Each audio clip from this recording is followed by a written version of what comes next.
232 bowlers began competition last Monday, and today the final 5 meet for the top prize of $10,000 as ABC Sports moves to Adelphi, Maryland on the 1979 Pro Bowlers Tour.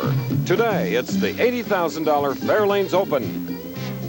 Match number 1 in 5th place, an 11-year veteran, Teata Semiz. He'll meet the 4th place bowler, Keith Craycraft, looking for his first PBA title. The winner of this first match will challenge George Pappas with 5 PBA titles. And the winner of that game will meet the number 2 bowler, Larry Laub, winner of 10 PBA titles. Then that winner will bowl for the championship against Paul Mosier, the tournament leader for the 2nd time this year on the Pro Bowlers Tour. Larry Laub. They're practicing right now, getting ready for this very important and pivotal match. The handshake will be coming up here in a moment, so it'll be the 6-foot Larry Laub, 170 pounds, against 5'11", 175, Teata Semiz. Teata Semiz surprisingly consistent with good scores so far today, Chris. But here is the key match for him. We have noticed all week that players have been getting hot, but they have not been able to sustain it for that 3- and 4-game set that's necessary to go all the way on national TV.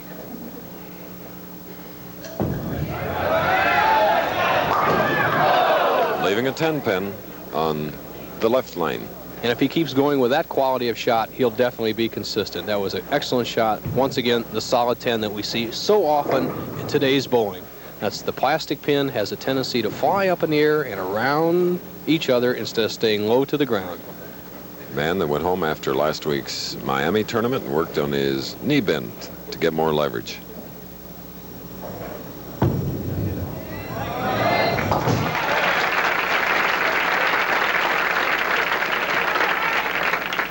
So now you get your first competitive look at Larry Laub, who has 10 PBA titles, averaging 221.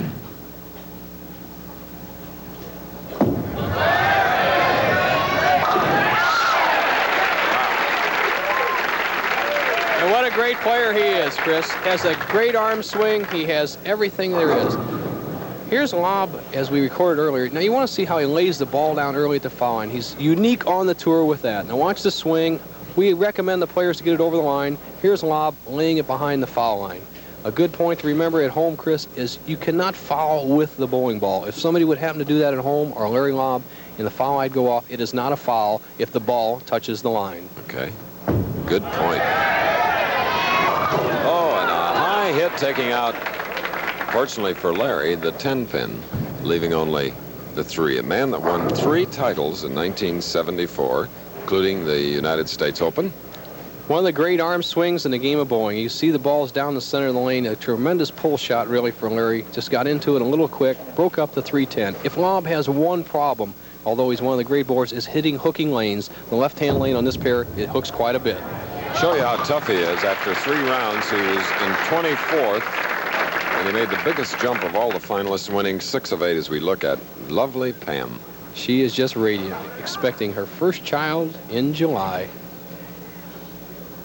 Now, Semiz shooting in the 2nd frame. He has a spare working. 2 victories under his belt.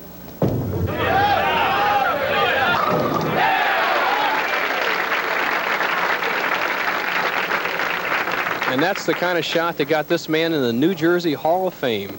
Teata Semiz, one of the great bowlers from that area, knocking out the 10. He's in dead stroke now, Chris. As the players always say in the tour, when you get loosened up, you're in great physical shape, then you can really perform. Balloting going on right now for the PBA Hall of Fame. And Nelson, you're one of the nominees. Well, you can only cross your fingers. Semiz, strike working, could take a 10-pin lead. It's a great Hall of Fame. Well, thank you.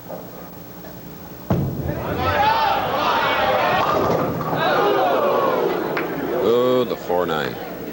As we said, it's been difficult to sustain long strings of match game victories here. The 4-9, the 2-pin will not go to the sideboard and take out the 4. A tremendously powerful shot kept the 2-pin down low, leaving the difficult 4-9. 7-2 for the professionals. Semiz, who's had some great breaks in the first 2 matches, carrying the off hit, the light hit, the high hit. So far this game has been unlucky. Solid 10 in the first frame, 4-9 in the third. So it is open frame for the man that has won 2 games with a 258 to 226. And now Laub is up.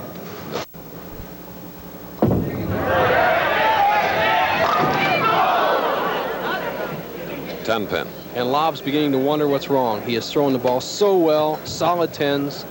Teata Semiz almost looks like he feels for Larry Laub. He knows what the situation's like to be out there throwing the best shot you can and have the pins just flying up in the air, solid tip wraps.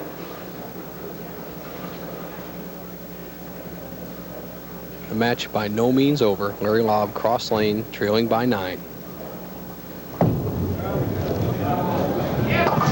right.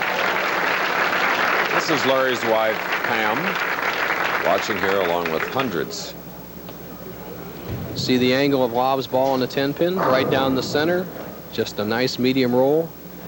You can see Laub doesn't throw it hard and straight, such as a Roth or one of the other young players, but he is what we call a stroke bowler. Laub does not use the upper part of his muscles to control the ball.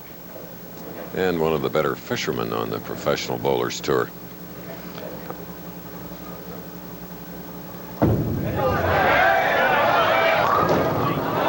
Another 10. Chris, Larry Laub has been struggling most of the year, and one of the reasons is that he has been in a slight slump, and he went home to try to find out what was wrong, and here's what he told me how he solved his problem. Well, I had a lot of problems so far this year. I've only cashed a couple times, so I took last week off and went to a friend of mine, Freddie Burton's, and worked out with him and my videotape machine, and things worked out real well. I'm rolling the ball real well now and everything, and I recommend it for everybody. All right, there's a little tip from Larry Laub of Santa Rosa, California. And our Professional Bowlers Tip of the Week, if we have sufficient time, will be on balance, timing, and rhythm. Everybody should have a good pro that they should see every once in a while, periodically, to check their game.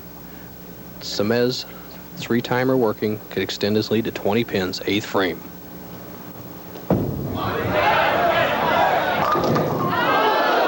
Raised up quickly at the line, knowing that that was not one of his better shots today. And he sent a murmur through the crowd, and he's laughing. Now watch this ball deflect. The ball hits the 1-3, but no bite at all. Goes between the 5 and 10 and leaves a very unusual split for a right-handed player.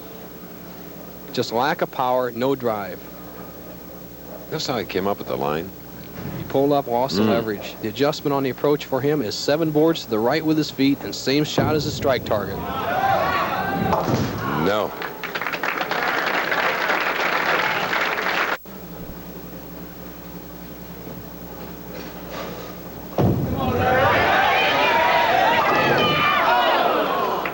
A 4.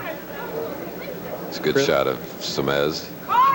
Studying the 10th frame, Pam Laub, she knows the score. Discouraging. See your husband and root him on. He's thrown almost every ball in the pocket except for the 2nd frame where we're a little high on the left-hand lane, and yet the best he has to show for it is a 197 pace.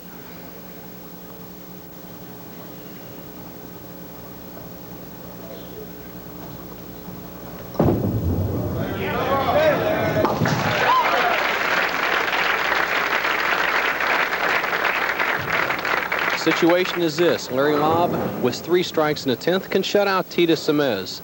But Laub, the stoic face, poker face that he usually has, although he's a personable young man, definitely wants to take his time. He's asked Harry Golden to come in.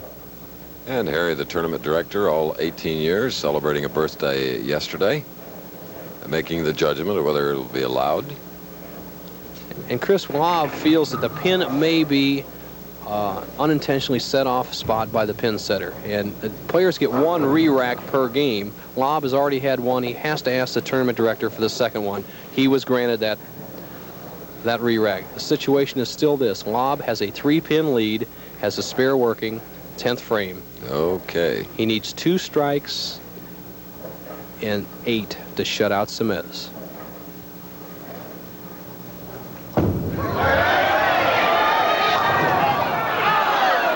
Leaving a 10-pin.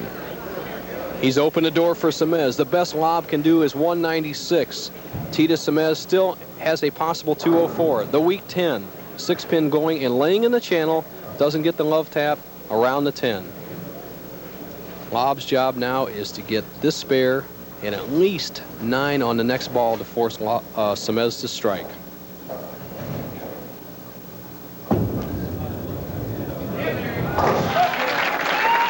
Larry Laub, who finished second in the overall championship, into the field of 5. Semiz, who was 5th, has won 2 games, 258 to 224 over Keith Craycraft, who won $3,000.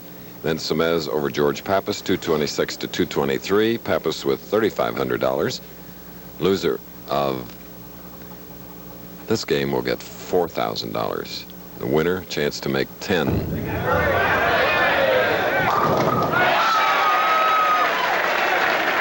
All right, a 196 for Larry Laub. As if in defiance, Laub signals the pins that they may have won this match and beat him, not his opponent. The situation, though, for Teata Semiz is as you see it on the screen. He needs 2 strikes to win. The minute he doesn't strike, he is finished. If he gets 2 strikes, he'll go on to meet Moser. Oh, a 10 on the right lane. And the same fate that hit Larry Laub, the solid 10, has cost Teata Semiz the match.